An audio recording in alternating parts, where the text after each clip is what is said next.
Will do. All right. Hello, and welcome to another book reading presented by 99geek.ca, or 99% geek, as yeah. Um, this is the book A Suburban Fantasy. What we're about to read is chapter 13, called Eat Shit and Die. This is the climax of the book. There is another chapter after this, but this is the what everything's been building towards. So in the beginning, I promise that the book gets better as it goes throughout. I hope you readers have experience, or not readers. I suppose you listeners have experienced for yourselves, not just the book getting better, but also my recording abilities getting better, my podcasting getting better as I've been learning along the way. I have improved my sound quality and all that. So this is it, the final moment. There's plenty more after this. Don't worry, this is just the end of season. Well, it's not quite the end of season 0, but I intend to read all of this chapter, and then I'm going to try and read the next one and the epilogue, uh, and release them far slower than I'll be reading them. But I'm getting this over with because I've got a chapter to write. So let's do this. Previously on A Suburban Fantasy, um, Rachel Lynn Smith was just a shy teenage girl until she was turned into a vampire against her will by an evil serial killing monster named Eckhart Ghens. Um, she managed to escape from his evil clutches and return to her friends, who helped her reacclimate with her life, her geeky life, and reacclimate with her school. And she thought she was safe, but she wasn't, as he found her there and plunged her life into chaos. Um, there was a whole chapter involving bees swarming the city, and a friend of hers named Tanya Dayton has a very evil father who was also a time traveler from the past, and they managed to foil his evil plan. But in the process, Eckhart Gaines has hatched a plan of his own, and he's captured Rachel Lynn Smith's dad, as well as her best friend, Ian Fletcher. And now it's up to her and her remaining friends to stop him once and for all. So this is chapter 13, Eat Shit and Die. The hard, cold stone beneath Ian's cheek hadn't been cleaned in weeks. He knew this because he woke up to find his tongue resting on a thick layer of dust. It tasted worse than it looked. A little pepper and cinnamon meets old sock. Ian slowly lifted his head off the ground, realizing he had no recollection of falling asleep inside a church. The church was opulent enough that he was pretty sure he'd remember seeing it before. He knew exactly where he was, of course, even though he'd never been inside. There was only one church in Oakville that had its own hot tub for baptisms. His mother was Catholic and had talked about St. Renald's Church before, but the people who frequented this church were far too rich for the Fletchers. Though clearly their floors went unswept, the church was still something to behold, with massive stained glass windows, huge tapestries hanging from the rafters, and tables set with beautiful golden goblets marked with biblical meaning. It was nice to know his mom wasn't missing out on much. All that only made up the front of the church, behind the altar where Ian could only assume the priest would give his sermon. Stretching out into the darkness, Ian could almost make out the rows of wooden benches. The church must have been something to behold during the day, but at night it was only sparsely lit with candles on tall bronze posts, all spread out throughout the hall. Water break!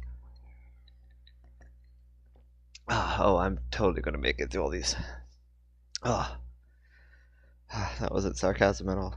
Alright, yes. He spotted a man sprawled not far from him, and Ian pushed himself to his feet. It was a bad move, rising so fast, and he almost threw up. He was glad he didn't. His stomach already felt empty as it was. Ian shuffled closer to the man, and recognized him as Rachel's father. "Mr. Smith?" Ian asked. The man had blood running down the side of his head, but was thankfully still breathing. "Mr. Smith," Ian said again, more forcefully this time, as he tried shoving Rachel's dad in the shoulder. Rachel's dad rolled over and peered up at Ian through narrow eyes. Ian? He muttered, with confusion, his eyes widening as he took in his surroundings. Mr. Smith bolted upright in a blink of an eye, craning his head in pain. "What's going on?" he asked, grabbing Ian's arm. "I was hoping you could tell me," Ian said, his memory still fuzzy. The last thing he remembered was still being at school, and leaving the group to take a piss. The sun was still out then. Rachel's dad quickly took in the church. "You think this could be some kind of surprise party?" he asked Ian. "Your guess is as good as mine," Ian admitted, though his heart was hammering in his chest. "In my experience, though, I think we should be afraid." There was something else in his memory, but he couldn't quite access it. Someone familiar. "Don't be ridiculous," a man said, and Ian recognized him instantly as Rachel's sire. The man was wearing a top hat and a bow tie. It was almost ridiculous, but the image was further cemented with his shiny black cane.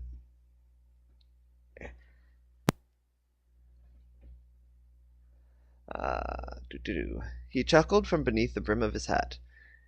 "With me is perhaps the safest place you could possibly be right now." "Safe from what?" Rachel's father asked cautiously. Ian wanted to applaud the man for asking the right question, but he was too busy trying not to look scared. And then the blood-curdling scream erupted from some back room.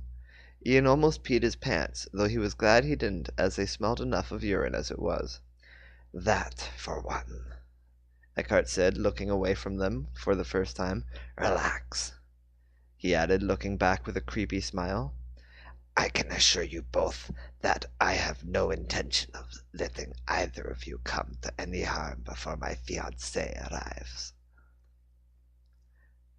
By the way, I'm trying to do I guess I'm trying to do a bit of a Christopher Lambert sort of thing with his. I know my accent for Eckhart's been jumping all over the place this whole season, so gonna try and nail down something more Christopher Lambert because he laughs a lot and his laugh's kind of like hey.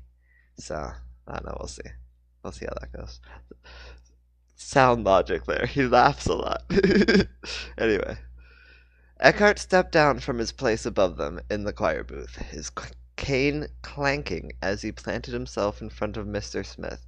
"Surely you must have questions," he said, offering his hand. "My name is Eckhart Ghens." Ian watched with his breath held as Rachel's father ignored the killer's hand. "Did you abduct me from my home?" he accused Eckhart. Now," Eckhart said with a wag of his finger. "It'll do you no use lingering on that old news." "Don't listen to anything he says," Ian said, throwing caution to the wind. "He's a vampire." Moments from being eaten didn't seem like the right time to be keeping Rachel's secrets. "He's right, you know," Eckhart said to Ian's surprise. "But then again, so is your daughter." He smiled at Mr. Smith, who didn't seem to believe a word of it. "Or have you not yet noticed the signs?" Eckhart said slowly with a chuckle. "Vampires aren't real," Rachel's dad stated boldly, holding his ground where Ian probably would have shat himself and ran. "Is that what you believe?" Eckhart said slowly, so quiet it was almost a whisper. Suddenly, and with the speed and ferocity of a vampire, Eckhart was on Rachel's dad and biting heavily into his neck. "No!" Ian screamed too late. He moved to try and pry Eckhart off, but there was no need. The vampire pulled away, and Rachel's father fell backward onto his ass in shock, pressing his hand against his neck. Eckhart wiped a bit of blood from his lip with his thumb. "You're quite right," he said to Ian with another annoying chuckle. "I'm getting a little ahead of myself." He stuck his thumb in his mouth, savoring Mr. Smith's blood. He then offered Rachel's father a hand, and being in shock as the man was, the man accepted it. Pulling Mr. Smith to his feet, Eckhart tried to straighten the man out while admitting, "I've got a question I'd like to ask you. Now, I know this may sound weird after what just occurred between us," Eckhart warned, patting Rachel's dad on the head like a dog. He really did seem to regret biting the man, though even his regret seemed twisted. "I'd like to ask your permission to marry your daughter." If anything was to stir Mr. Smith out of his shock, it was perhaps that. "What?" he said, blinking several too many times. "What?" There. For listeners, I totally blinked a lot. You didn't see it, but it happened. And I lost where I was because I blinked too many times. Unlike Rachel's hand in marriage, Eckhart said, taking Mr. Smith's hand as if to make a point. Rachel's dad pulled his hand away quickly. No, he said, looking very much like he'd been violated. I know this seems to all be happening so fast, Eckhart said, stepping back, but I can put your fears to rest, as I have in fact been watching her for some time. I'm quite certain she is the one. You should see her naked, he added, chuckling that annoying chuckle. She's really... He would have undoubtedly gone on, but, to Ian's relief, Rachel's dad punched him square in the face. Ian's jaw dropped as Eckhart absorbed the punch without even flinching. Mr. Smith stepped away, holding his hand tightly to his side in pain. That hurt, Eckhart said, and his arm came out like a cobra striking its prey. Not it is prey. Get rid of that apostrophe. Boop. He clenched tightly to Mr. Smith's neck, lifting the man off the ground and squeezing so that he couldn't breathe. The vampire pointed to his heart and continued, Hurt me right here. He slammed Mr. Smith into the side of a confession booth and bared his teeth. When you hurt me, I hurt back. He leaned in close and whispered to Rachel's father, See how this works. Despite his better judgment, Ian moved closer to make out everything the vampire was saying. You know, Eckhart said, if you won't give me your daughter willingly, I have ways of making you do it. He chuckled. In fact, I can make you beg to walk her down the aisle. He can control your mind with eye contact, Ian yelled to Rachel's father, who promptly squeezed his eyes shut. Eckhart shook the man violently. Open your eyes, Eric Smith! He screamed. When Mr. Smith didn't comply, Eckhart roared in anger and turned on Ian. Whoa! Ian exclaimed, shielding his eyes from the vampire with his hand. There was a howl from the back room, and Eckhart stopped. His face seemed to soften, and he withdrew quickly. I'll be right back, he said to them both. I'll be able to hear everything the both of you say and do. Remember, if I don't like any of it, I can slip in here within a second and decapitate you both. And then Eckhart was gone. Can he really do that? Rachel's father asked, still gasping for breath where the vampire had dropped him. That, Ian said with a nod, and oh so much worse. Scene change. Scene change. Scene change.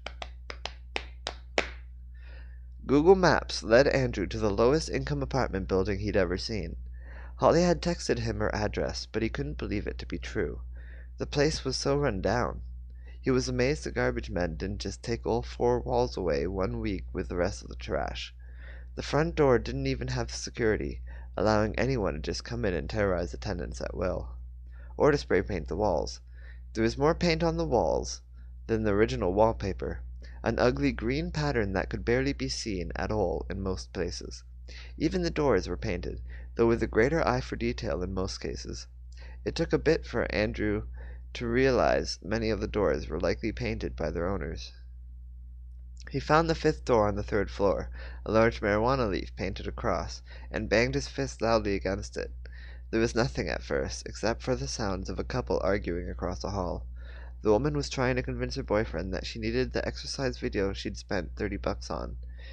It's better than all the other ones, she yelled loud enough for Andrew to hear every word. Andrew knocked again, and saw a shadow through the crack under the door. Someone was peering through the peephole.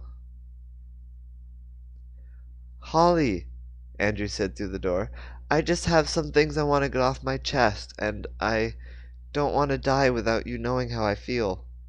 He took a deep breath, trying to remember what he'd planned on the walk over. He had a whole speech in his mind, but it was long gone now. All he could remember is the vivid scene he imagined of them making love afterwards. He used the term making love because it was intimate, beautiful, and he lasted for a totally awesome long time.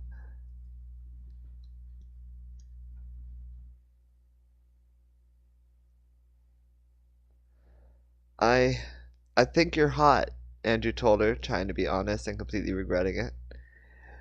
Maybe that wasn't the best way to start. Look, I'm not very good talking to women. Frankly, my life would be a whole lot easier if I just kept my mouth shut pretty much all the time, but I don't, and so sorry in advance. He scratched his head, realizing he was getting off topic. But I like you, and I really hope you don't hate me yet, 'cause that would suck. Andrew heard the click of the lock being turned, and a much older woman opened the door to greet him. Ah! He screamed, stepping back in surprise. Her hair was blonde and stringy, like it hadn't been cleaned in weeks. She had track marks on her arm, and seemed to be missing teeth. Also, her eyes weren't much alike at all. It was disconcerting. Whether or not they were always like that, or just a symptom of drug use, was a question Andrew was not about to ask. The woman bit down on a stick of gum and stepped aside so Andrew could see Holly standing barefoot in the middle of their living room. She seemed a little embarrassed, but gave Andrew a smile. You think I'm hot? I have a couple hours before I have to go do a thing, Andrew told her. You want to hang or something? Absolutely, she said. She offered him her hand as an invitation to come in. You want to see my room? Of course, Andrew's answer was yes, and Holly's mother watched them both like a hawk as they left the living room. Andrew looked back one last time as he stepped through Holly's door and was pretty sure he saw her mom pick up some kind of pipe. Maybe we should, he started to say, but didn't finish. Holly's room was messy, not in a cockroach-infested, dirty, gross kind of way either. She had clothes all over the floor, and posters covering every inch of her walls. A couple showed off her favorite bands, while others were classic movie posters. Some posters were stapled over other posters, and some small and one really big. Anton Yelchin, Andrew said, lying down on Holly's bed to stare up at her giant poster of the Star Trek star on his seat. I think when I wrote this, he was still alive. Jesus Christ. Oh, Jesus. Fuck. um. Water break. Oh, fuck me. Andrew said, lying down on Holly's bed to stare up at her giant poster of the Star Trek star on her ceiling. The bed wasn't exactly comfortable, but it wasn't exactly a bed either, so that was excusable. She just slept on a pile of 3 mattresses with a sheet, blanket, and pillows. Yeah, Holly said, lying down beside him. He's kind of my boyfriend. I'm jealous, Andrew said. To Andrew's surprise, Holly leaned over and kissed him. Don't be, she told him, kissing him again. He's not the one getting laid tonight. They were making out, like really making out. Why didn't anyone mention how hard it was not to knock teeth? And what was that, her tongue? They were touching tongues? This is getting dirty. Don't you want to, don't, like, talk or something? Andrew tried to say between smooches. Holly pulled back a little. Do you want to, like, talk or something? She asked him, her eyes searching his impatiently. No, Andrew admitted honestly, but I'm not all too used to getting what I want. Then maybe this is a dream, she told him, kissing him again. It was most definitely no dream. Scene change. Scene change. Scene change. The house was empty when Jason got home, which was all the better as far as he was concerned. His parents were likely out drinking or doing something equally loathsome for a couple their age, but if he was lucky, they were dead in a ditch somewhere, but he knew they were too selfish to die. Rachel had told everyone to take a few hours to themselves, and then they were all to meet up by the church at 1 in the morning. Jason supposed they were each expected to tie up any loose ends and prepare for the very real possibility that they wouldn't make it out from that church alive. The problem was that Jason didn't feel like he had a loose end to tie. After some thought and 100 push-ups, he decided to write a check for his parents, $400, his entire first week's pay. He didn't want his parents remembering him as a cheap ass who took and never gave back. That was it. His entire life was that $400 check. No, he said out loud to no one. His life now was a mission, and there was something he needed to grab first. Mike Jones was waiting outside with his car, just as Jason had asked him to. What Jason hadn't counted on was Mike being so sloshed. Hey, bro, Mike called out as he came around the car. I'm so sorry about Ian, he told Jason with a frown. But if we're going to do this, he continued, you're going to have to drive. Mike dropped the keys into Jason's hand. Shit, you got drunk fast. Shit, you got drunk fast, Jason told his friend. Mike shrugged and leaned back on the hood of his car. I came home to my brother's bee-swarm kegger, already in full swing.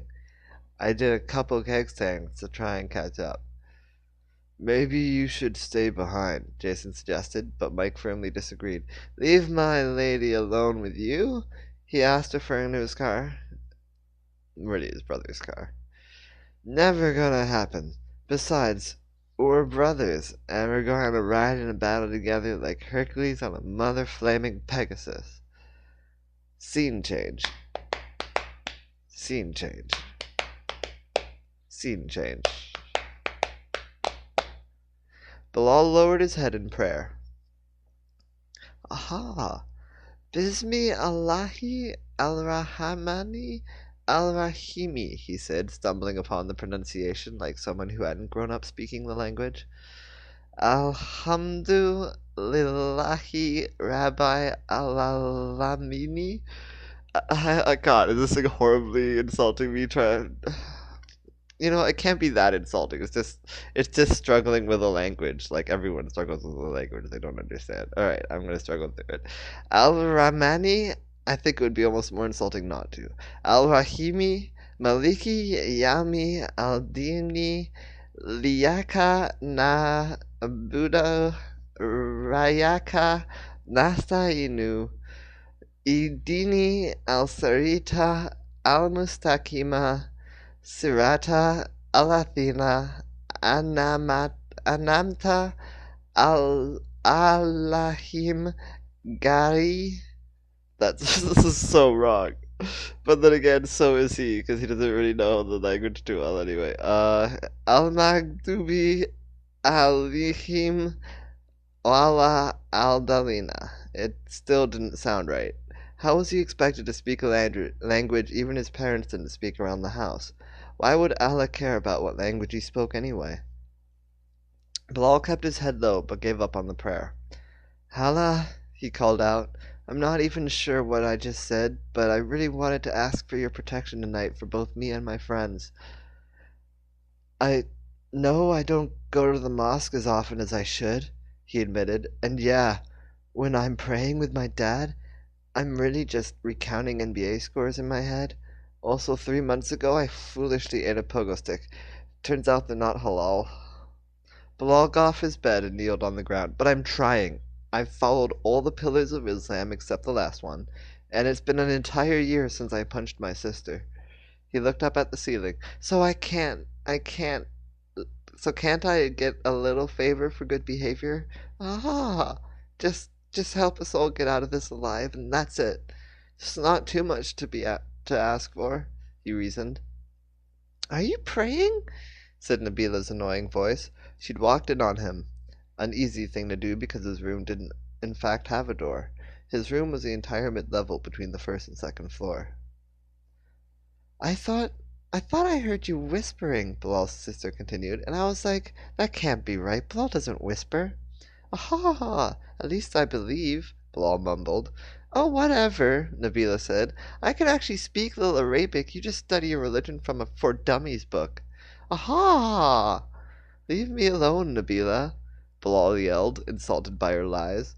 He'd read an English translation of the Quran. He just needed the Dummies Guide to understand any of it. She pushed him playfully, and he punched her in the arm. Get out of my room! Ow! This isn't even a room, she said. God! Mom wanted you to know supper is ready. She limped out, playing wounded, even though Bilal knew she'd be all right as soon as she was out of view.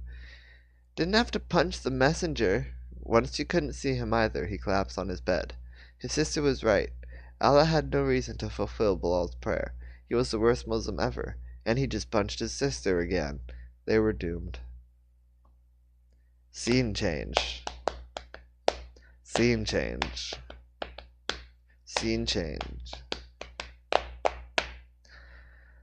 Sometimes when Rachel would lie on her bed, she would feel like a Barbie in a dollhouse. Now she was holding a little Barbie pencil and using it to sketch on her Barbie sketchbook. She was working on another drawing of Lily, the first of Eckhart's victims to contact her in her dreams. After getting to know the girl over the nights, Rachel had come to realize that the first picture she drew really didn't do the girl justice. This one was better. This one had Lily flipping the bird at the viewer. No matter what happened tonight, she didn't expect to see any of the girls ever again. Flipping through the pages, she decided to find a place for her sketchbook in her backpack, amongst all the weapons. She had stakes, but they were homemade, most little more than sharpened soup ladles. She threw in a couple kitchen knives, and the mini fire extinguisher they kept in the kitchen, just in case. What else could she bring that might be useful in the most intense fight of her life? Flashlights? She didn't need them, but check. Screwdriver, hammer, might as well just bring the whole toolkit. She had no idea what she was doing. Her backpack was getting heavy, not that it mattered for her, though she didn't want the straps to snap, and she was finding it rather light in actual weapons. Would it be enough? It would be enough. It wasn't enough, but what choice did she have? "Where are you going?" Jacob asked, peering into Rachel's backpack atop the kitchen counter. "To fix a pool?" he guessed, lifting one of her stakes. "And then erect a tent?"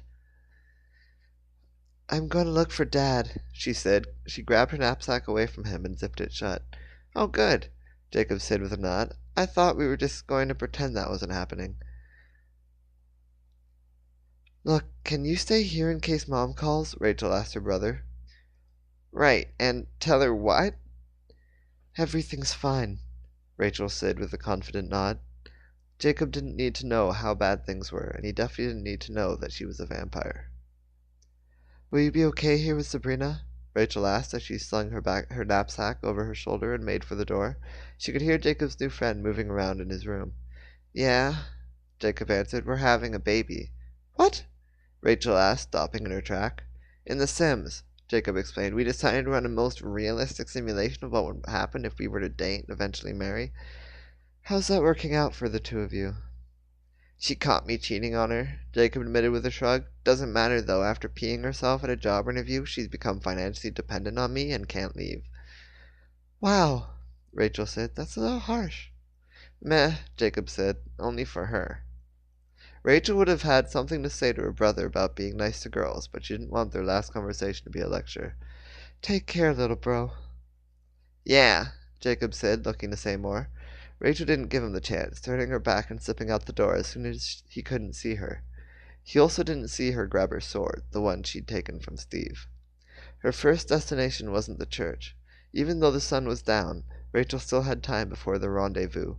A good thing is she had a few stops planned along the way. The first stop was a convenience store, where she bought tape and strapped the hilt of her sword to her backpack. It was a little awkward, but the sword was too long to hang from her belt.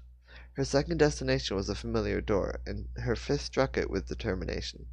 The face that answered it was just as familiar as the door. It wasn't Ian's face, but the next best thing, his mother's. "Ian's nae here," his mother told Rachel. "You want me to get him to call you when he comes in?" Rachel shook her head. She didn't even know why she'd gone to Ian's house. Perhaps just to make sure it was true. He really was in Eckhart's hands. "Actually, I think I know where he might be," Rachel told Ian's mother, turning away. "Okay," the red-haired Scottish woman said. "Well, if you do find him, tell him nae to stay out too late. Can you do that?" "Yes, Mrs. Fletcher," Rachel said quietly. "I swear to you I'll pass on your message." Mrs. Fletcher seemed surprised by Rachel's intensity, raising her hands in the air. "Only if it isn't too much trouble now. You hear me?" The woman gestured to the kitchen behind her. "You want something to eat before you go?" Mrs. Fletcher looked away for just a moment, but it was enough for Rachel to slip from view. When the woman looked back, the half-Asian was gone like the wind. With a sniff at the brisk outdoor air, enjoying the sweet taste that seemed to linger over the town after the swarm, Mrs. Fletcher smiled to herself and closed the door. Across the street, Rachel considered the weapons in her bag, quickly deciding that she didn't have enough time. She needed to make one more stop. Scene change. Scene change. Scene change. How long have you been waiting here? Rachel asked Andrew as she snuck up on him, hiding in the parking lot across the street. She was half an hour early, and still he'd beaten her to the meeting point. Not long, he lied, getting up from where he'd been waiting between two cars. My thing didn't last as long as I'd been hoping, he admitted, this time telling the truth. He hadn't wanted to get any closer to the church, so he ended up just updating his Twitter feed from a safe distance away. Looking down now at the comic book he'd been reading on his phone, he realized he couldn't remember what the digital book had even been about. There were more important things going on than the words on the page. Why did he even spend so much of his life reading? He'd spent more of his 16 years living imaginary lives than his own. He really didn't want to die at 16. Are you ready for this? Andrew asked Rachel, hoping to God that she was more confident than him. She shook her head. Doesn't really matter, though, does it? She said to Andrew, her eyes strangely distant. He wasn't sure what to do, but he grabbed her hand instinctively and she smiled at him. She let him draw her in and laid her head against his chest. They both stood there and just stared across the street at the church. It was an imposing old building, and it cast a long shadow that was only too fittingly evil. What else could they do but watch and wait? After all, After all, After all, the timing had to be perfect. I can smell holly all over you, Rachel told Andrew, and he could feel his face turning red. I'd rather not talk about it, he said. Yeah, Rachel said quietly. Andrew was pretty sure he saw her smile. You can probably hear Ian and your dad in there, Andrew said. Are they okay? Rachel nodded. They're both alive and standing, she told him. Must suck hearing them in there and knowing we have to wait another 15 minutes. And Rachel pulled away from Andrew. More now that you brought it up, she muttered. Andrew knew what she was going through, as he was currently going through waves of anxiety upon the realization that they had only 15 minutes before going into that church and doing the most dangerous thing they'd ever done in their lives. You think Bilal will come? Andrew asked, trying to fill the silence so that Rachel wouldn't notice his rapid beating heart. An impossible task, of course. I'm betting 3-to-1 odds against. I'll take that bet, Rachel said with a smile, and just as she did, Andrew's best friend called out from across the parking lot. Aha, guys! Andrew turned on his iPhone and waved it at Bilal like a signal light. He didn't want to yell, on the off chance that they still had any hope in taking Eckhart by surprise. Shh. Aha! I told my mom we were filming a night shot for a new movie, Bilal told Andrew as he joined them. So when we get out of this alive, we're going to have to film a new movie. Rachel laughed nervously, and the two of them looked to her in surprise. If we get out of this alive, she told them, I'll help. Bilal frowned suddenly, leaning against the nearest car. Aha, don't suppose you've changed your minds about this whole thing? He asked. I could live without Ian, I guess, if it meant we all got to live. He turned to Rachel. And I've never even met your dad, I'm just saying. Look, Rachel said, turning to face them both. You two don't have to come with me. Her smile never faded. I think I can do this on my own. You two can wait out here. Andrew knew Rachel was lying. That's not true, he said. You don't think anything can stop Eckhart. And if she can't fight him, what chance do you think we have? Bilal asked Andrew. I think we can accomplish anything if we work together, Andrew said. You say that on Xbox all the time, Bilal complained, and then we lose. No, Xbox, go to TV. Xbox, thank you. Bad Xbox. Bad. Tried to load Titanfall. Where was I? You say that on our video game machine all the time, Bilal complained, and then we lose. The truth was, Andrew didn't believe his own words, but he couldn't let Rachel go in there alone, and frankly, he couldn't go in there without Bilal. He was really scared, and his confidence was at an all-time low, but how could he tell his friends all that? He didn't have to. I guess I'm in, Bilal told them. Then I suppose you should take some of these. Rachel slid her backpack from her shoulder and opened it for the others to see. Tasers? Andrew said aloud. She had like 5 or 6 of them. Where'd you get these? I grabbed them from the police station just before coming here, she told them. I was in and out before anyone saw me. Stealing from the police seems a little risky, Andrew admitted. Not as risky as what we're about to do, Rachel said. She seemed dead set on making this her last stand. Aha, I'm just glad for the extra firepower, Bilal told them, grabbing a taser and wielding it like he'd seen on TV. I've seen electricity really do a number on vampires before, Rachel explained to them. One warning, though. I think these are single shot only, so make it count. You think?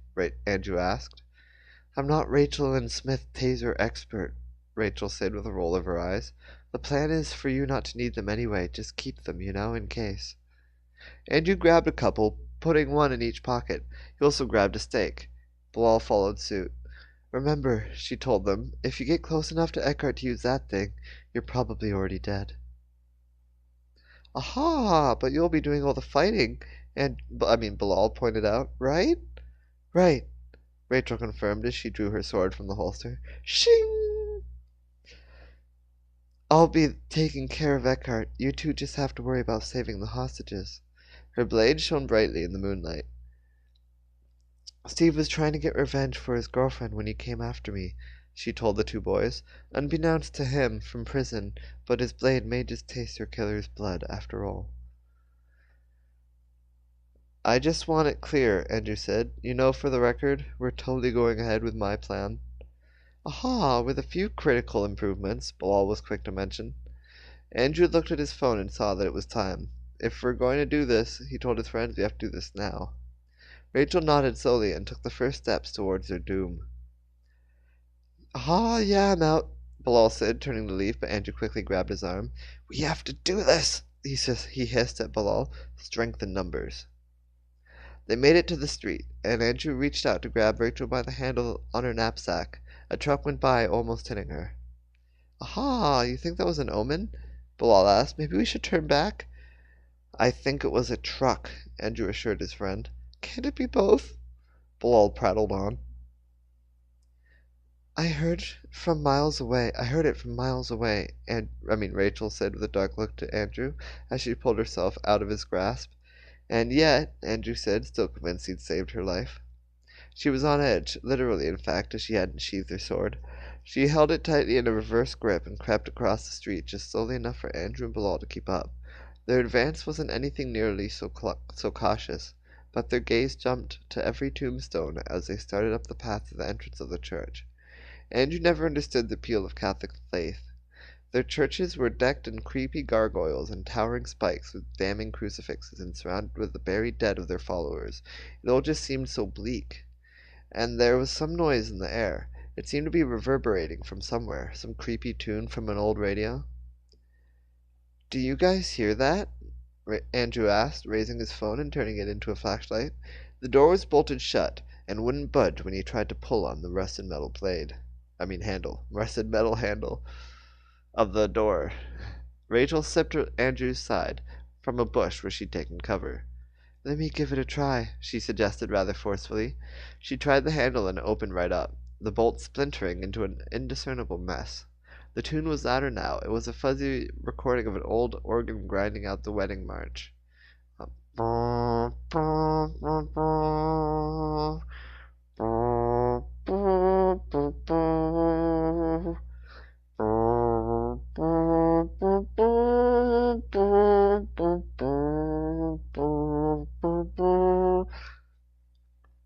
Rachel took a deep breath before entering the church, like she was preparing to walk into a pool of water or a stargate. Andrew followed in right behind her, shining his cell phone into the enveloping black of the church. Bilal made up the rear, shining around the entrance room as they stepped into the main room, and Andrew's... too many rooms there. Stepping around the entrance... I'm just going to say the entrance. Bilal made up the rear, shining his flashlight. Just some quick editing. Bilal made up the rear, shining his flashlight around the entrance as they stepped into the main room, and Andrew's light picked up the wooden backs of the pews all lined up ahead of them. It felt weird, walking down the aisle as the wedding tune continued to drone on. A feeling likely worse for Rachel. She seemed determined, however, her jaw locked in place. Her jaws, yes, she has two mouths now. No. Would you turn those stupid things off? She hissed to the boys, but Andrew shook his head defiantly. We don't all have vampire sight, Andrew reminded her, but Rachel's attention didn't seem to be on him. Grabbing a couple flashlights from her bag, he turned them on and tossed them into the darkest corners of the church like flares. He hadn't seen any sign of activity, but he followed her gaze, and his phone light landed on Ian standing like a bridesmaid at the front of the church. On the other side of the rise, Andrew shone his light on Rachel's dad.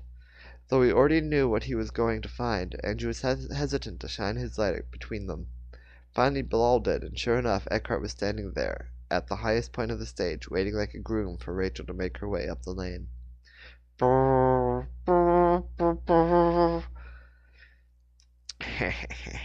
I've always liked this tune, he said with a wide, gleaming smile like a host waking up in a spotlight.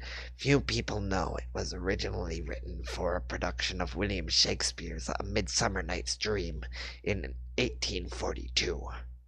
It wasn't even used for weddings until 1848. Andrew knew what this was.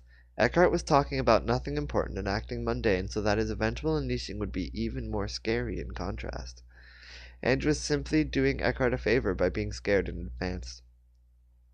Eckhart began clapping slowly.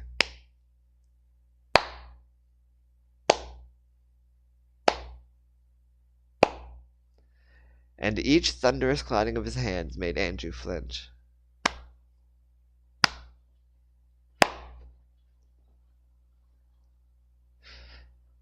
To be honest, the vampire said with a smug look on his face, I had no idea you were going to bring friends to our wedding.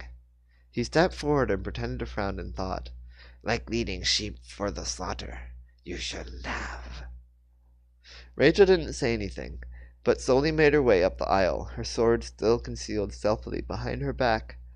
Eckhart just watched her approach, and chuckled his annoying chuckle. He was still holding his cane in one hand, but there was something in his other hand, something Andrew couldn't quite see. Bilal was following Rachel, and his light fell upon a tape recorder, the source of the super annoying music, resting against a wooden bench. As she passed the bench, Rachel pulled a taser from her belt and shot out long wires that attached to the machine with little barbs. Sparks erupted, and the music went dead, much to Andrew's relief. Shying his eyes from the light of the sparks, he hurried to catch up with his friend. Eckhart grimaced. You've been the most unpredictable girl I've ever met, he told her, a smile forming on his lips. Nothing to say, so unlike the last girl. I suppose it's true what they say about you people. And what's that? Rachel asked, finally speaking. About the quiet ones? Eckhart said, with another frown. Beware. Andrew was close enough now to make out a smile crossing Rachel's lips. Behind her, however, her hands tightened with anxiety against the hilt of her blade. Let my friends go, Rachel said. My father, too. Do that, and we can end this all now. But I think it's wonderful, he continued. I've never felt younger in my life. I don't want our game to end. Rachel was at the edge of the stage, peering up at an approaching Eckhart. Andrew took a step back, after quite suddenly feeling just a little too close, and Bilal quickly followed suit. I think what I'm trying to say, Eckhart said, dropping his cane and jumping off the stage to land at Rachel's feet. He produced a small red box from his pocket, and Andrew illuminated it as the vampire opened the clasp to show off a sparkling diamond beneath. Will you marry me, Rachel Lin Smith? She didn't say anything, and Andrew wished to God she would. What was she thinking? Was she about to panic? Eckhart was so close now. Should Andrew just taser him? Something stopped him. Some fear thing. What if it didn't work? All Eckhart's attention would be quite unkindly on him. Eckhart seemed quite eager to hear Rachel's response as well. I'm not much versed in modern marriage customs, he warned her, but I believe this is a part where you take a knee. Andrew turned his light away from Eckhart, mainly in disgust, instead focusing it on Ian. He waved to Ian, who gave him a look and mouthed what looked like, "What?" There was something weird going on. Why were they standing in place like that? "He's insane," Rachel's father said loudly from his spot on the stage. "And dangerous. Get out while you can and leave us." "Don't leave me," Ian exclaimed from his corner. "Release them," Rachel pleaded again, still somehow managing to keep her cool, at least on the outside. "Let them all go and I'll stay with you." "Don't do it!" Rachel's father yelled. Eckhart simply frowned, pocketed the ring, and took a step back. "You stupid girl," he said harshly. "Do you really think I wouldn't see the sword you're hiding behind your back?" Rachel produced it, brandishing it in his direction and forcing him to retreat a step. Andrew still couldn't see where the rope in his hand led to. "Then the games continue," the vampire said with a sigh. "The tournament, the mortal combat." No, I'm kidding. That's not a line. I was just trying to get in more of the rated sort of. Alright, anyway. "Then the games continue," the vampire said with a sigh. Releasing the rope and slipping back atop the stage to pick up his cane, Andrew tried to follow the path of the rope up on into the rafters of the church, but he quickly lost it, only to catch its culmination. Culmination again. Written so long ago. I have learned so much about writing since then, I swear. Its culmination, Andrew tried to follow the path of the rope up, because he was holding ropes. He released them. They're flying up. Andrew tried to follow the path of the ropes up into the rafters of the church, but he quickly lost it, only to catch its culmination as Ian and Rachel's father were yanked by their ankles more than 10 feet into the air. Andrew's jaw dropped. How the hell was he going to save them now? "I want you to know," Eckhart said from the stage with a jab of his cane towards Rachel, "I was entirely devoted to us as a family." "We're not a family," Rachel said, her eyes narrowing. "We never were, nor will be." Eckhart wasn't insulted. In fact, he smiled. "You just haven't met our third member yet," he told Rachel with confidence. "Mona, will you come out?" He looked to a door on his left, and Andrew followed his gaze. "She's named after the Lisa, of course. Isn't that charming?" he chuckled. A little girl, couldn't have been more than 4, stepped through the door into Andrew's light. Her brown skin shone, and as she raised a hand to shield her eyes from the cell phone's flash, her fangs glowed bright and telling. "Aw, come on, man," Andrew said, no longer able to keep silent. "Didn't Kirsten Dunst ever teach you anything in an interview with a vampire?" Bilal punched Andrew hard in the shoulder before whispering, "I don't think he watches movies."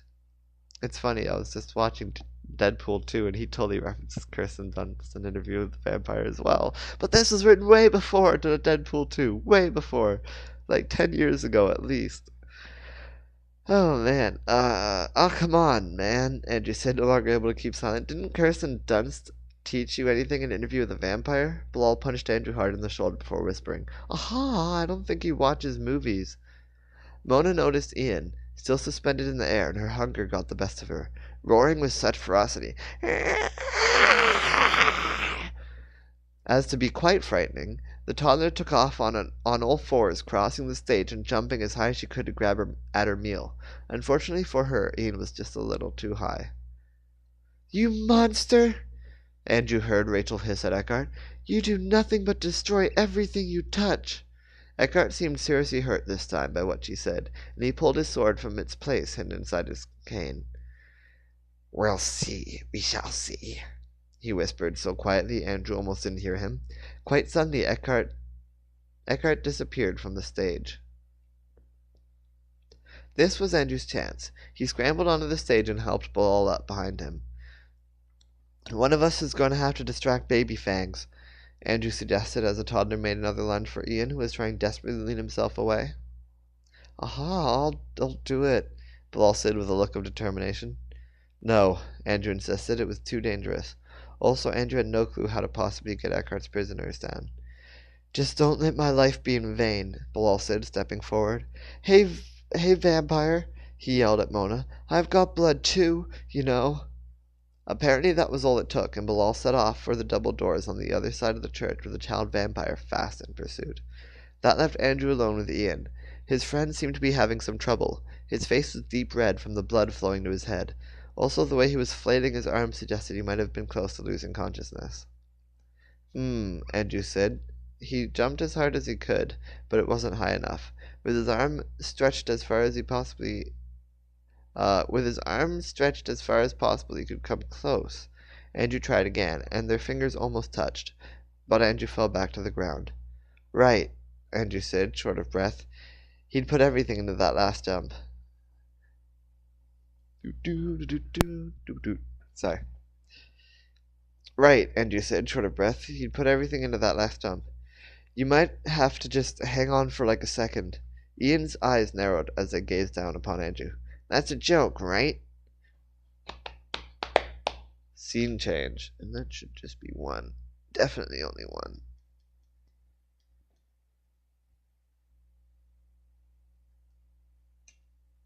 Alright. Eckhart wasn't kidding around. He really wanted to marry Rachel, which only cemented in Rachel's mind how crazy he really was. Where did the vampire disappear to? She was getting better at using her senses, but they never seemed too reliable when used against Eckhart. There was a noise to her right, but was that him, or did he just want her to think it was him? She slipped away from the stage and into what looked like a display room. There were beautiful murals on the wall depicting gruesome duels between angels and devils, as well as display cases filled with shimmering amulets and priceless jade figurines. There was a table in the center of the room, across which a glass cup was lazily rolling towards the edge. It fell as Rachel watched and shattered noisily against the stone floor of the church. She would have caught it, but Rachel was afraid to release either hand from the handle of her sword. I recognize your blade, Eckhart's voice said, ringing out and echoing off the walls. Which direction had that come from? In my day, swords were like cell phones are today. His chuckle seemed to be in the room with her. But Rachel had no clue where Eckhart could be. Each one was personalized in some way to its owner, and I'm trained to look for those tweaks. Enough to know that that's Steve's sword. He was behind her. She turned, slashing at him, but he blocked her sword easily with his own. Did you kill him for it? Eckhart asked Rachel. Tell me you did. Tell me you drank his blood. Steve is alive, Rachel told Eckhart, locked in prison where he will never hurt anyone again. Eckhart chuckled his annoying chuckle. And Rachel burst into a flurry of motion. Pulling her sword back, she held it in her defensive backward grip, and with her free hand she recklessly grabbed Eckhart's sword. Pulling it aside, she jumped on him and kneed him hard in the chest before slashing him in the throat. The only person I'm going to kill is you, she yelled with anger. Let's see him chuckle now. While Eckhart grabbed for his throat, Rachel pulled a stake free from the side of her backpack and stabbed it as hard as she could towards his heart. Despite being weakened, he slapped her stake away easily, knocking it from her hand and across the room. He then grabbed her with his free hand, and she had no hope of breaking free. He was just too strong. He threw her in the opposite direction, where she crashed through a glass display case. There was a sharp pain in her side, and she realized she'd impaled her stomach on a golden crucifix. She pulled it out and clutched it tightly in her hand. It was almost the size of a large shuriken, and she held it like one. Eckhart tried to chuckle again, but this time he more like gurgled as blood gushed from the sash in his throat. To Rachel's great dismay, the cut was healing before her eyes, and quickly it was gone. When he spoke, it was with the same rough voice she knew him for. Surely you've figured out by now, he said smugly. Crucifixes have no effect on the vampires. Rachel disagreed, and she was going to prove him wrong. Getting off the display case sent a wave of agony from down her side, but she knew it was healing. Jumping across the table, she slashed at him with her sword, and her blow was easily parried. Their swords met loudly in the air a couple times, and suddenly Rachel's other hand came around to the crucifix, catching his sword and freeing hers for an attack. She stabbed her sword at Eckhart, but he sidestepped with little effort, and her sword went right past. He was still so smug, but didn't see her leg come up and kick him hard in the ribs, hard enough that she heard a crunch. Eckhart got his sword free and swung it at Rachel's shoulder. That needs an apostrophe S. Do. Editing after 10 years. Boop. Eckhart got his sword free and swung it at Rachel's shoulder. She locked the blade quickly with her own.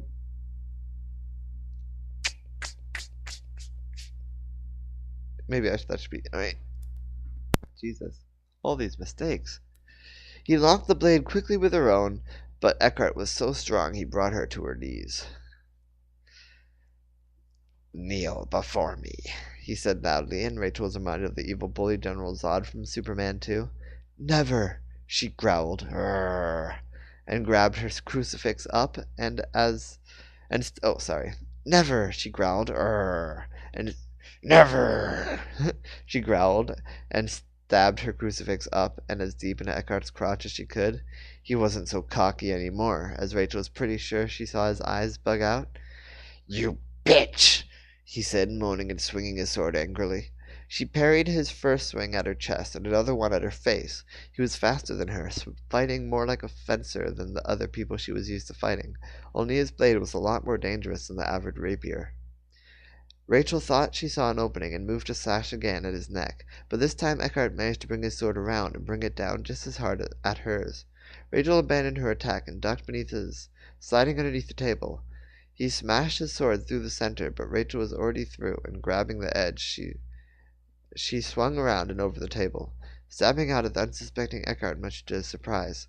She then kicked him in the head, knocking his hat to the ground and sending him stumbling back. I'm impressed, he said, grabbing at his wound. The bleeding stopped, and the wound healed as Eckhart just chuckled. His vicious chuckle. His fangs extended as he added, You've been training, I can tell. Water break. Do-do-do-do-do. Oh. Water break. Do-do-do-do-do. Water break. You've been training, I can tell. Rachel raised her sword, resolute to do what needed to be done. She was tired of Eckhart destroying everything good in her quiet little suburb. She wanted things to go back to the way they were, and she was ready to do whatever it took. But still, Eckhart didn't seem impressed. But you're still only fighting like a human, he told her, disappearing in a flash. Where did he go this time? Rachel stepped forward into where he'd been just a moment before, and did a 180. Why was he always hiding? There was a noise behind her, and a sharp pain in her arm as his blade sliced through her skin, but before she could turn he was already gone again. That was it! She made for the door, but didn't quite make it. He slipped beside her and grabbed her in his powerful grip. Spinning, he threw her through the wall and into the main chapel. Rachel crashed through a wooden pew, feeling the sharp pain of a rib crack on impact. It was a pain she could handle, and it was already subsiding, but she knew there was no way she could handle Eckhart the way she was fighting. Getting up, she knew she was a sitting duck and did the only thing she could think of. She started to slip, too. First she slipped to the other side of the hall. Then she slipped to the stage, hiding behind a statue where he couldn't see her. Her father spotted her, however, and seemed to try his best not to react. She still hadn't seen any movement from Eckhart, but she knew he had to be somewhere waiting for her. Then she saw her chance. The rafters, intertwining wooden pathways that ran above the church. She stepped to that greater vantage point and peered down on the entire church. There was Eckhart. He was sitting casually in the 4th row. No. Now he was behind that display case. Now he was on stage. Like her, he was slipping all over the place. It was almost more than she could keep up with. Now he was in the aisle. It seemed he was looking for her too, but he hadn't thought to look up yet. Rachel slipped down behind him, certain that she was going to catch Eckhart by surprise, but he turned with the speed of a vampire and blocked her sword with his. She pulled back and went for a gouging blow to his side, but he blocked that one as well. Suddenly he slipped straight at her, slashing her in the leg and disappearing, only to appear beside her and slashing again. He slipped away again, and this time she slipped too, only to the opposite end of the church. His cuts had been shallow, like he'd been holding back, playing with her. She knew that if he'd really wanted her dead, she'd have been dead by now. She really didn't have much chance, but she slipped at him anyway. They met in the middle, but instead of swords clashing, Eckhart simply grabbed her by the throat. He slipped, with her still in his hand, to the rafters above the church. 20 feet above the church floor, Eckhart dangled Rachel maliciously. He squeezed tightly against her windpipe, and she was trying hard as she could to breathe. She just needed to yell one word. Andrew! Andrew! Eckhart gave another of his annoying chuckles. He said, no. Eckhart gave another of his annoying chuckles. Yes, he said. Call your friends for me. I'll be hungry after all this fighting. It's not over yet, Rachel muttered, struggling to get free. She tried to cut off his arm, but he blocked her blade with his sword. Your friends can't save you from this, he said, stabbing his sword into her stomach. She screamed, but it was no use. And you can't save your friends from me. He twisted his sword, and Rachel felt the most intense pain of her entire life. Suddenly she could no longer feel her legs. She wanted to pass out, but Eckhart twisted again so she'd stay awake. I've paralyzed you now from the waist down, he told her. Let's see how long it lasts. He threw her as hard as he could, and she blacked out for just a moment as she hit the ground. Scene change. And again, that should be only 1 star, but that was a system I set up later.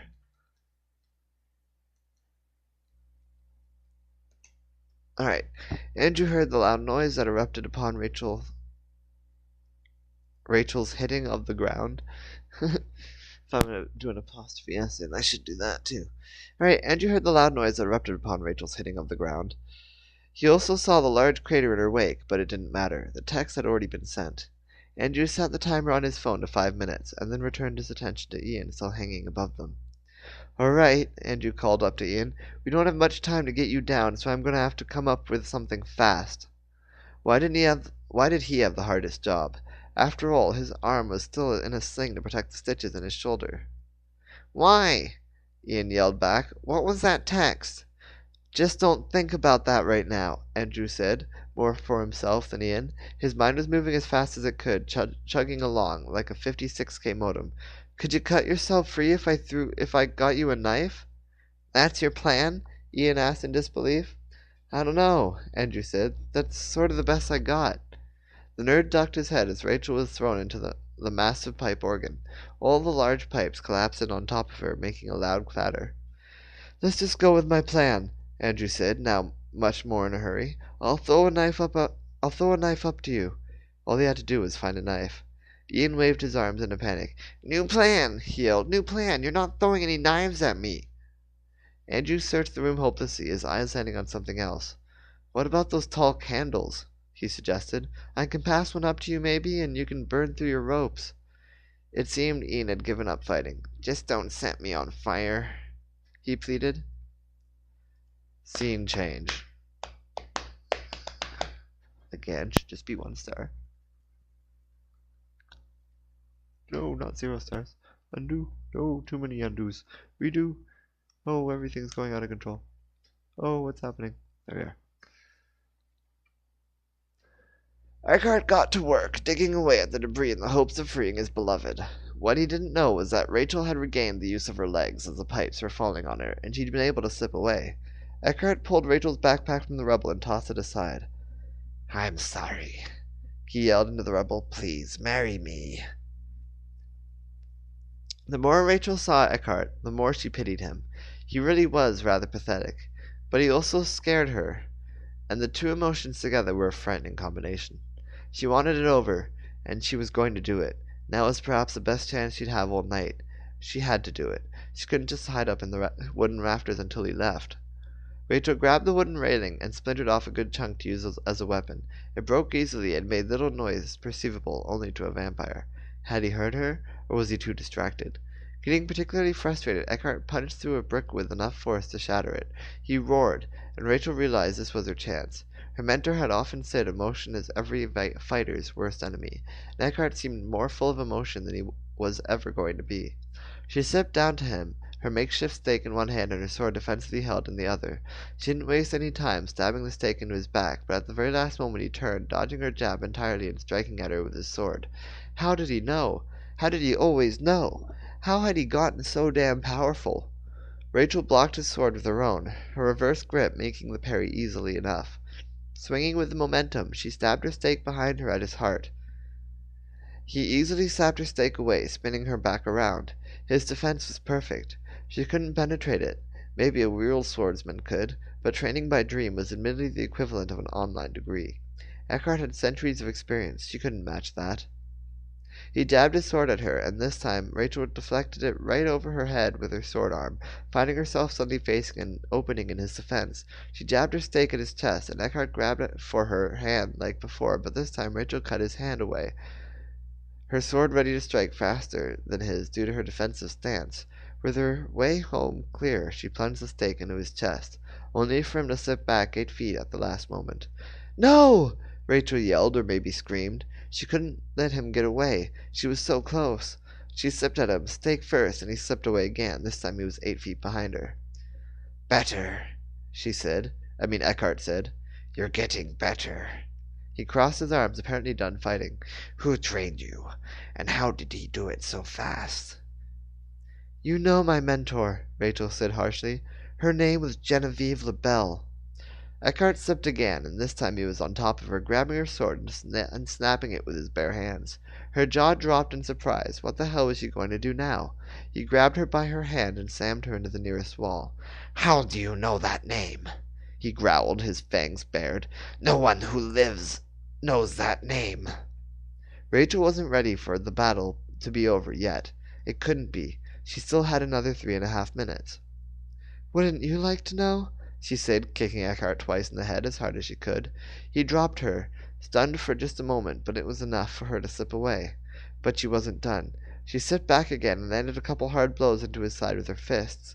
"You monster!" she yelled at him. "I hate you! All the pain you've caused!" She landed a hard blow to his crotch, and he fell to her height. "It ends today," she told him. "I am justice incarnate come to kick your ass." She aimed a blow to his face. Let me fix that typo. Aimed a blow to his face, but he blocked 2 typos. But he blocked it. Oh dear, space. Striking out at her chest, Eckhart hit her so hard she threw up blood. He then struck her again across the face, this time, and she fell to her knees. Getting back to his feet, Eckhart smiled and adjusted the collar on his shirt. "Then I'll do to you what I did to all the others," he told her, kicking her through a stone column. Scene change. Scene change. 2. That's 2 stars, because we are leaving the church. Different person, different location, same time. His job was simple now. Bilal was never good at much. He loved sports, but he wasn't athletic enough to play them. He loved video games, but he never scored particularly high. Even in school, his grades were pretty much straight C's. About the only thing he was good at was being a coward, and when he realized the best thing he could do for his friends was to run, he accepted his duty without question. He crossed the street and ran into the adjacent parking lot. Cars whizzed past him so fast that he couldn't even make out their models. He didn't even know where the toddler vampire was. He just knew he had to keep running. His legs were starting to burn. Thunk, thunk, thunk. Bilal spared a look behind him, even though he knew he wasn't going to like what he saw. The little girl was still after him, jumping from car to car in an attempt to catch up. It was working. She leaped high right over Bilal's head, landing in front of him. She had pale brown skin, not too many shades away from Bilal, and long brown hair that sat all stringy across her face. She looked savage, uncontrolled.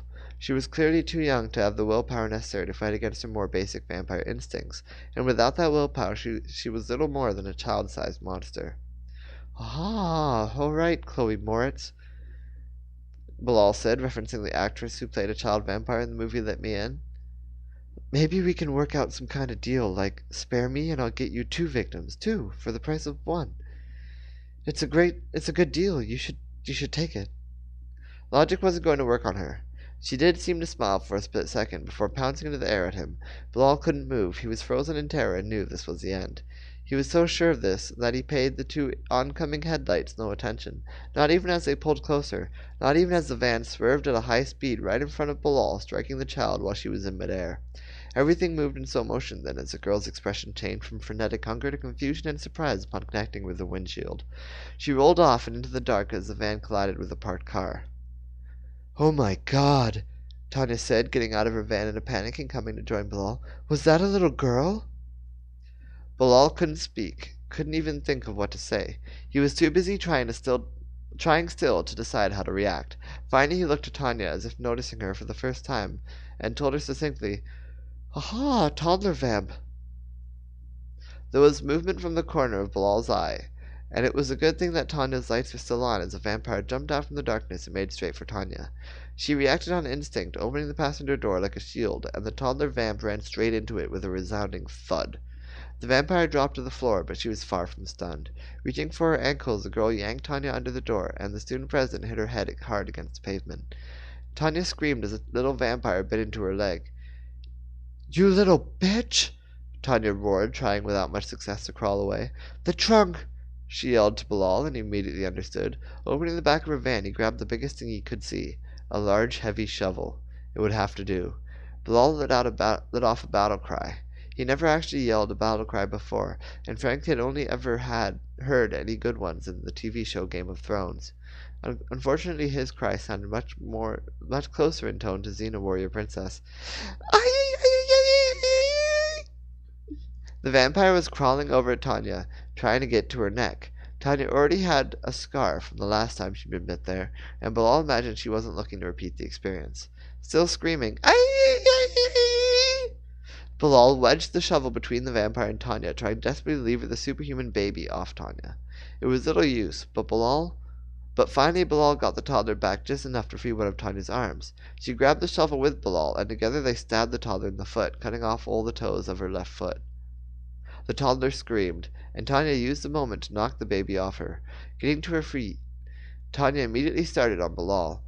"Why didn't you grab a steak?" she complained angrily. "Aha, I was in a hurry," Bilal insisted. He hadn't even seen any steaks, nor had he even for a second considered staking the toddler. He supposed it would work, but could he really do it? Stab a sharp wooden stick into a toddler's chest? The toddler lunged at Tanya again, but this time Tanya swung the shovel at the baby, like a baseball bat. It connected with a lovely ring, and the toddler went soaring over a car and out of view. The shovel was completely ruined. "Get in," Tanya ordered Bilal, pointing to the van. Tanya was just full of good ideas, and she was right again. They had to move. The vampire wouldn't stay down for long. Bilal got in as Tanya stepped around the van, looking out into the night before getting in. "If you want to eat us," Tanya yelled her challenge out at the parking lot, "you're going to have to catch us first." And then 2 stars again. Scene change. Scene change. Ian didn't like the way his rescue was turning out. I don't blame him.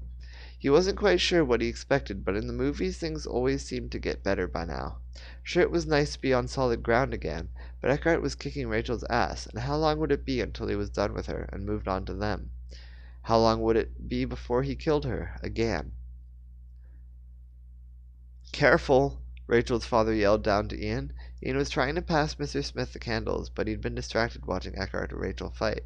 "Sorry," Ian apologized, but his attention turned again as Eckhart and Rachel appeared on stage. Eckhart pounded her to the ground, then grabbed her by the head and threw her through a stained glass window.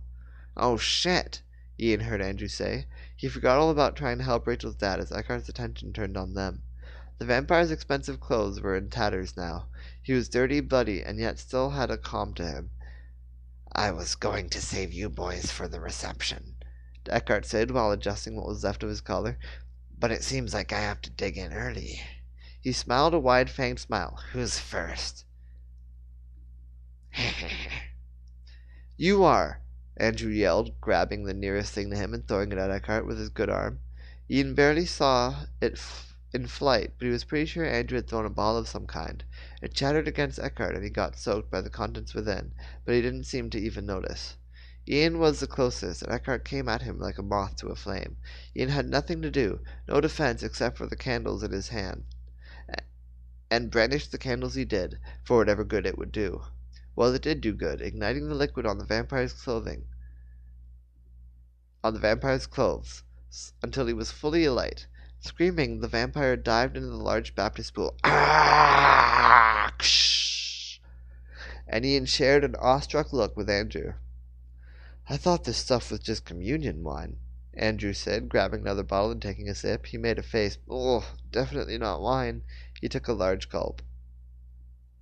Get Rachel's dad down, Ian said, passing the candles to Andrew. I'm going to go check on her. He pointed to the window Rachel had just been defenestrated from. Andrew threw Ian a taser. Just in case, he said to Ian, who nodded. Once he's down, get the hell out, Ian said, quickly sparing a glance at the pool before he resurfaces. All the hell can stay in here, Andrew said, passing Mr. Smith the candles. Just remember, you only have like 3 minutes. Ian took the nearest door he could find, which led to a small kitchen in the back. Water break. No more water left. Across the kitchen he found a back door, and Rachel was only just beyond. She landed in a pile of garbage, piled up right in front of an empty dumpster. The dumpster had a huge dent in the side where Rachel had impacted, and the teen vampire was only just getting up. I'm already healing, she said to Ian, who must have looked concerned. Not fast enough, he told her. He was concerned. She was shaky to her feet, her clothes all bloody and in tatters. Her face looked like one big bruise. You need to feed. No time, she told him, leaning on the dumpster to stay off her bleeding leg. She was also favoring her side, and Ian wondered how many ribs she must have broken. All of them? I have to go back in there and face him, Rachel said, but Ian grabbed her arm before she could slip away, both figuratively and literally. Feed on me, he said, the words surprising even him as they came out of his mouth. He grabbed her hand. You need the edge if you want any hope of defeating him. Ew, Rachel said, pulling her arm away. Gee, thanks, Ian said, insulted. I'm not biting you, Ian, she told him, or anyone. What are you afraid of? Ian asked her. The movies make it out to be kind of sexy. I'm not afraid I'm not going to like it, Rachel said. Her voice became a soft whisper, and she seemed to shrink. I'm afraid I'll like it too much. What if I kill you? Oh, what if I kill you? She said. What if I turn into a monster like Eckhart?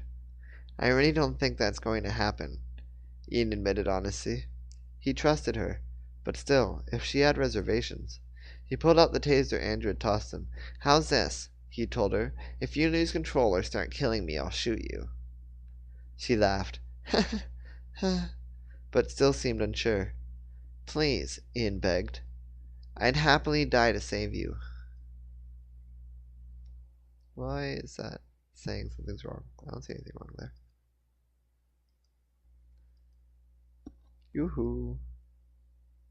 Sorry, my computer's lagging. Give me a sec. Jesus Christ.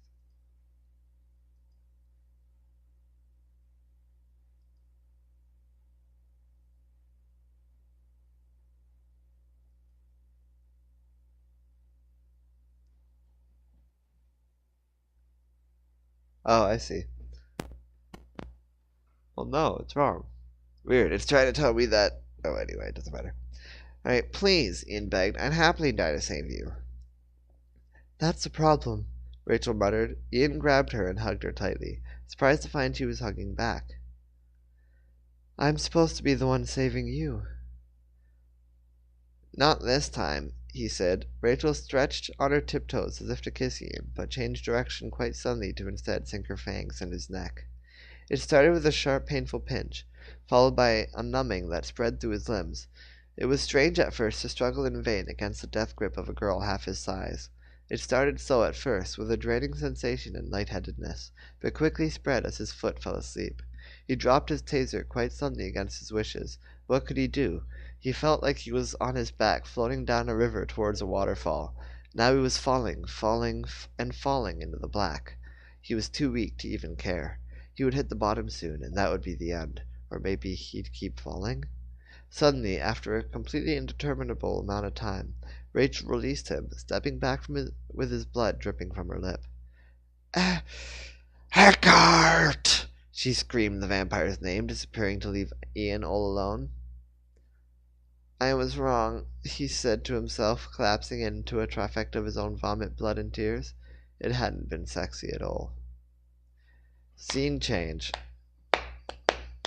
Scene change. And I'll just get rid of that one. Boop, boop, boop, boop. Alright. Shift enter. Tanya made a right-off Dorval onto Lakeshore and swerved around a slow-moving truck. Aha! Could we at least try to follow the rules of the road? Bilal asked, covering his eyes with his arms. No, Tanya said, glancing into her rearview mirror. She's right on our tail. Sure enough, Tanya noticed movement on the rooftop of a nearby building. The toddler vamp was hunting them like a feral creature stalking prey. It had their scent, and there was nowhere to run, nowhere they could hide.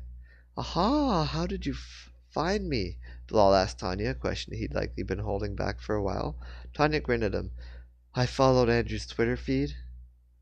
The road ahead was clear, and Tanya pushed the pedal to the metal, so to speak. For not the first time in her life, Tanya wished her van was something a little cooler, like a Murcielago or something. As it was, she was pushing 80. Still, the toddler vamp was faster. Thunk! Was the noise the baby made as it hit Tanya's windshield, jumping from an adjacent building.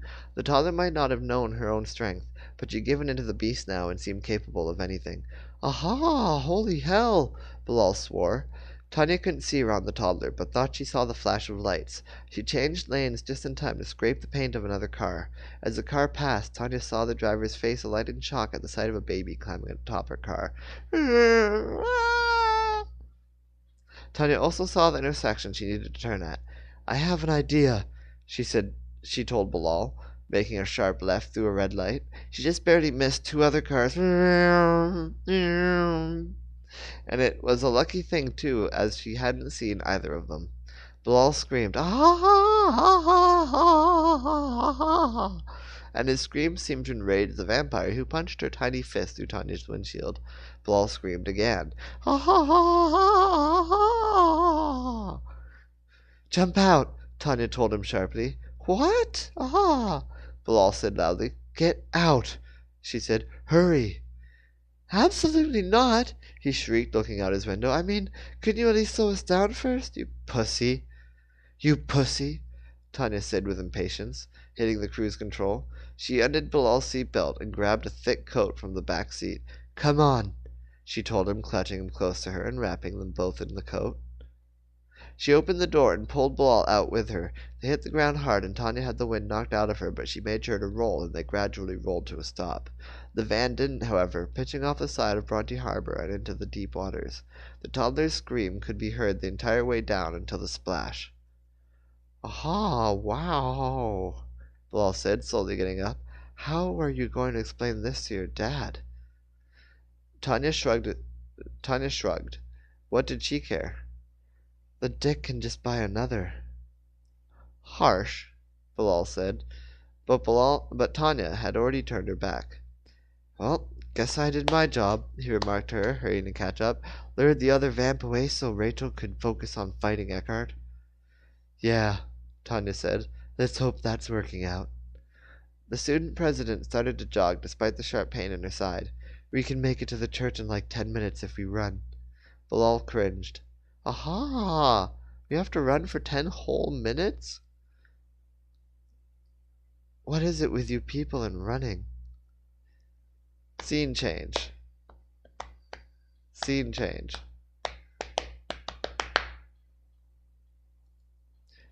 Boop, boop, boop. Rachel took her position. Rachel took her position on the left side of the church. She felt stronger, perhaps more than she'd ever felt before. She hated to admit it, but Ian had been right. She'd needed the edge, and now she'd face Eckhart perhaps on equal footing. She pulled out her iPhone and turned on the light before placing it on the nearest stained glass window. She only had at most another minute left. A scarred hand stretched out from the pool, and Eckhart slowly pulled himself out from the water. He didn't look so good, his skin still black and burned from a fire. He gasped for breath, and Rachel supposed he'd been down there so long, letting himself heal.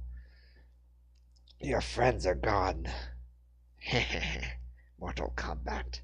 Your friends are gone, Eckhart said once he could speak again. He seemed to be healing very slowly. Maybe this would be easier than Rachel thought. Correction, none of this had been easy. Yeah, they are, Rachel replied. Now we can keep the fun just between us. Eckhart slipped to beside her, grabbing her head and smashing it to the ground. It seemed he wasn't quite as weak as he looked, as he crushed her into the ground again and again. Stupid Chinga whore, he said, the second word sounding surprisingly Spanish. Her sire leaned in close to her and whispered in her ear, "Are we having fun yet?" A large wrecking ball burst through the stained glass window, taking Eckhart clear off his feet and swinging through another wall of the church. Sorry, I'm not sure about that. I didn't say anything, Alexa. Having a ball, Rachel couldn't resist saying, though more to herself. If there was one thing she learned from the movies, it was that the winner of a fight was usually the one with the most surprises. Hopefully she could find a few more tricks up her sleeve. I've got him! I've got him! The teen vampire heard Jason yell from the cockpit of the crane he'd stolen from Mississauga. Strike! Mike Jones called out. Rachel slowly pulled herself to her feet and looked out what was left of the window to see Mike Jones riding shotgun on the arm of the crane, and shotgunning a beer at the same time. He seemed quite drunk already.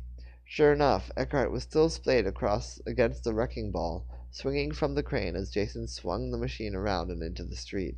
It seemed Eckhart was getting stronger, however, and he started to pull himself up. Rachel was also surprised to see his hair was growing back. Soon he'd be at full health again. And that would be much sooner, Rachel realized as his eyes locked on Mike, if she didn't do something quick. Oh, shit, Mike said, getting up and descending the crane as fast as he could.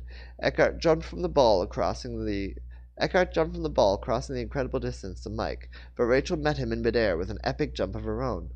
Shit balls! Jason cursed. He said other things, but Rachel didn't hear as the two vampires plunged through the wall of an apartment building into a couple's bedroom. The woman, in her 40s, screamed and covered herself with the sheets. Ah! Get out! She yelled at them, and her husband grabbed a baseball bat from the closet. Rachel was so distracted by the couple she didn't even defend herself as Eckhart tackled her into a wall. She broke a 40-inch TV over his head, and the vampire stumbled back. She thought he'd come at her again, but he didn't. Instead, he made for the woman's neck. Reacting fast, Rachel grabbed him and dragged him through the wall into another apartment. An older man jumped from his couch in surprise, his boxers at his ankles and his dick in his hand. Rachel just kept dragging Eckhart past the man and through the wall into the third apartment. This one was empty, and a good thing, too, as her sire finally shook her off. He roared at her, drool dripping down the side of his mouth. He was truly upset now, and he came at Rachel looking for blood. She was waiting, and put all the strength she had in an uppercut that sent him through the wall of the apartment building and back out into the street. She slipped down there to join him, and he was now very hurt. He was struggling even to get up. How does it feel to be weak? Rachel asked, grabbing the wrecking ball Jason had left resting on the concrete. How do you like being helpless? She dropped the ball on top of Eckhart, and the vampire roared again. She picked up the ball and dropped it on him again. How does it feel to feel bullied? She did it again.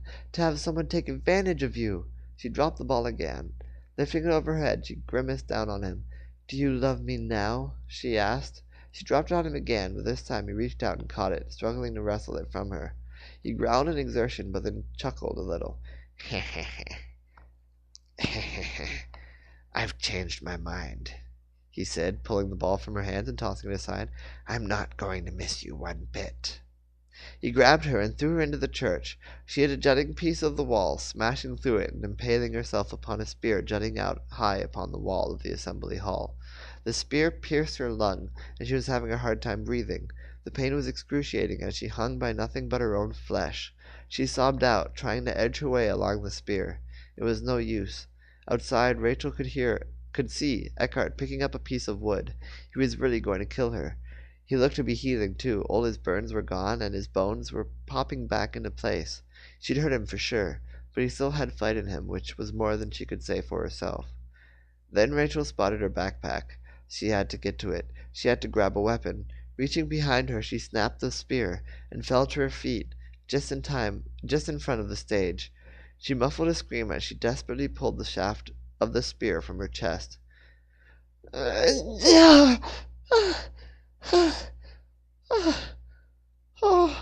She took a couple deep breaths before slipping to her bag and reaching inside. It was too late. Eckhart was already on top of her. What have you got there? He asked, pulling out her hand. To her dismay, she hadn't grabbed a stake at all, not even a taser. She'd grabbed her notebook. He took it from her hand and opened to the first page. I didn't know you drew. I didn't know you draw, he told her with surprise, as if that changed anything. You really are quite good, he said with a quick glance. He looked again, and his eyes suddenly lit up with recognition. His smile turned to a frown. What is this? He asked. He flipped to the next page, and his eyes widened. He flipped the page again and again. Where did you get all this? He asked. How do you know these people? I see them in my dreams, Rachel said, her hand reaching out and gripping the wooden spear she'd pulled from her chest only moments earlier. He didn't even seem to notice. The evil vampire was much more interested in the contents of her book. You're lying, he told her, going pale. He turned the page again, and this time a tear rolled down his cheek. Not her, too. I'm losing it. Mortal Kombat. No, that's not really it either. There can be only one. I am the Highlander Conor MacLeod of the Clan MacLeod. Hehehe.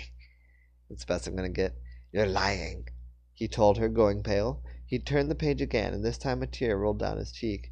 Not her, too. All of them, Rachel said, getting to her feet. They talked to me, taught me how to fight, and they've given me a message for you. What is it? Eckhart said, looking up from the book with tears openly streaming down his face. They said, eat shit and die. Rachel screamed and plunged the wooden spear into Eckhart's heart with all of her immeasurable strength. At first it was as if nothing happened except for the genuine surprise on Eckhart's face. But then things took a surprising turn.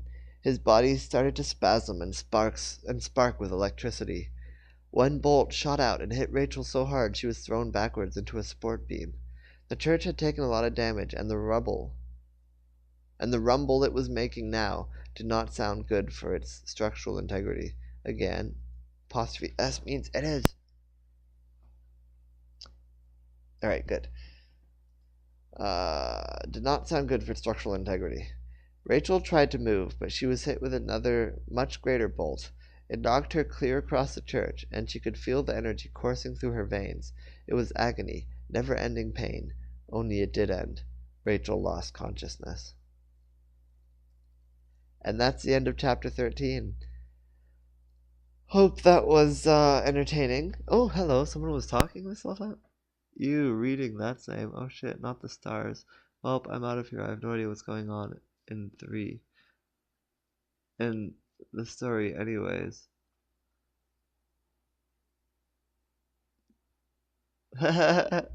Someone was talking. Oh shit, not the stars. What does that mean? When